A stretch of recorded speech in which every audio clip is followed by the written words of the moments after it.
ढोलकपुर गांव में एक कालू कौवा रहता था, जिसका जिंदगी जीने का तरीका बाकी सब पक्षियों से अलग था। एक दिन वो अपने घोंसले में बैठा हुआ था, तब उसकी नजर दूर से आ रहे मिट्ठू तोते पर जाती है, तो वो जल्दी से उसके रास्ते में बैठ जाता है। ये मिट्ठू जरूर कोई पका अमरूद लाया होगा।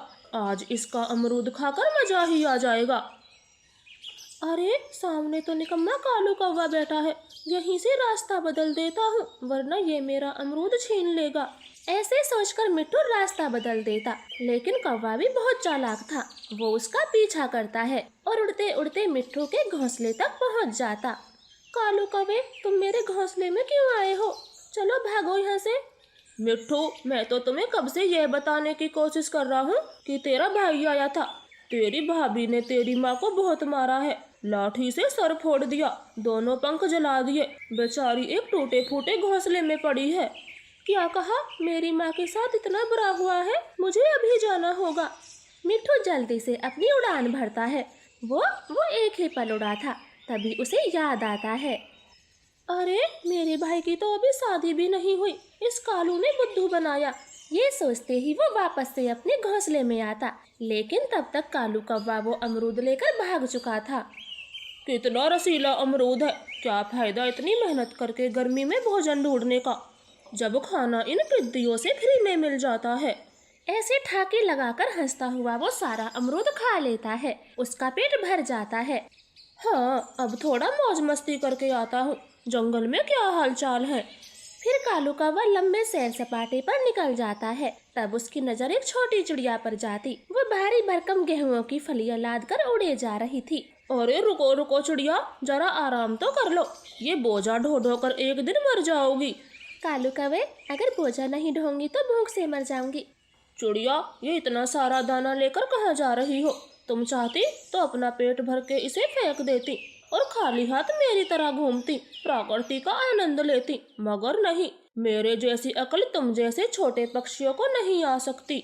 कालू कौवे, मुझे चाहिए भी नहीं तुम्हारे जैसी अकल, और हाँ, दाना मैंने इसलिए नहीं खाया ताकि मुझे वजन लेकर उड़ने में आसानी हो, और इतना सारा दाना मैं अपने अच्छे कल के लिए इकट्ठा कर रही हूँ। मैं तो कहती हूँ तुम भी करो।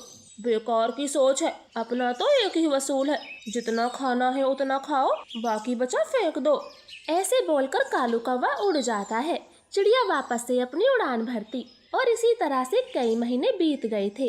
बरसात का मौसम आया था, आंधी तूफान चलने लगे थे, छोटे मोटे पेड़ तबाह हो जाते हैं, केवल बड़े पेड़ ही बच पाए। उस दौरान कालू कौवा अपने घोंसले में आराम फरमा रहा था।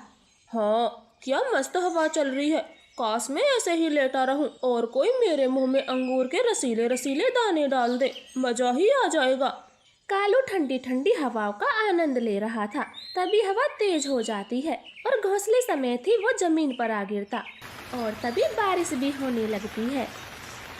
हे भगवान, कितनी तेज बारिश तूफान आया है, अब यहाँ खुले में नहीं रुक सकता, किसी से मदद लेनी होगी। कालू बारिश से बचने के लिए कई पक्षियों का दरवाजा खटखटाता है। जल्दी जल्दी से दरवाजा खोले, बहुत तेज बारिश है। दरवाजा मिट्ठू तोते ने खोला था। अरे गंदे कौवे, तुम तो वही हो ना जो मेरा अमरूद लेने को झूठ बोला और भाग गए थे। तोते, छोड़े पुरानी बातें, मुझे घर में ले ले, बाहर बहुत तेज बारिश है। नाना, कहीं और ठिकाना ढूंढो, चलो भागो यहाँ से, मेरे घर में झूठे लोगों के लिए कोई जगह नहीं है। मिट्ठू तो दरवाजा बंद कर देता। अब कौवा कईयों का दरवाजा खटखटाता है, मगर कोई उसे अपने घर में नहीं रखता। आखिर में वो चिड़िया के घर जाता है, लेकिन चिड़िया के घर में जगह जगह पानी भर रहा था। वो अपनी छत को बारिश में ठीक करने की कोशिश कर रही थी। चिड़िया बहन, प्लीज मुझे अपने घर में रख लो, वरना बारिश से मैं मर जाऊंगा और भूख भी तेज लगी है। तुम्हें तो पता है, मैंने एक भी दाना जमा नहीं किया। कालू, मेरे घर में ढेर सारा दाना है, आप पेट भर खा लो। वैसे भी मेरे घर में पानी भर रहा है, सब खराब ही होना है, आप अंदर जाकर अपना पेट भर ले। चिड़िया, आप घर की छत पर क्यों बैठी हो, वो भी इतनी तेज बारिश में? चलो तुम भी भीतर आ जाओ। कालू कौवे, तेज बारिश से छत में छेद हो गई है, मैं उन्हें पत्तों से ढकने की कोशिश कर रही हूँ, लेकिन जैसे ही और पत्ते लेने जाती हूँ, पहले पत्ते उड़ जाते हैं। कालू कौवे को चिड़िया पर दया आती है और वो केले के बड़े बड़े पत्ते लेने चला जाता है। लगातार 2 घंटे में वो कई सारे पत्ते लाता है। तेज बारिश में उड़ते उड़ते वो थक चुका था। चिड़िया, ये लो बड़े बड़े पत्ते, मैं ये जो बेल लाया हूँ इससे छत को बंधवा देता हूँ। कालू कौवे ने सारी छत की मरम्मत करवा दी थी। वो बहुत मजबूत हो गई थी। कौवे भैया, अब घर में चले, आपको भूख लगी है। चिड़िया कौवे को चने के दाने देती है। कौवे ने तो पहली बार मेहनत करके खाना खाया था, उसे अलग ही सुकून मिलता। वाह चिड़िया, आज दाना कितना स्वादिष्ट लगा है। मैं हमेशा से लूट कर खाता रहा, लेकिन इतना स्वाद कभी नहीं आया। हाँ कौवे भैया, अब कभी खाली मत रहना। इस मौसम के लिए हमेशा घर बनाना चाहिए और खाने का भी बंदोबस्त करना होता है।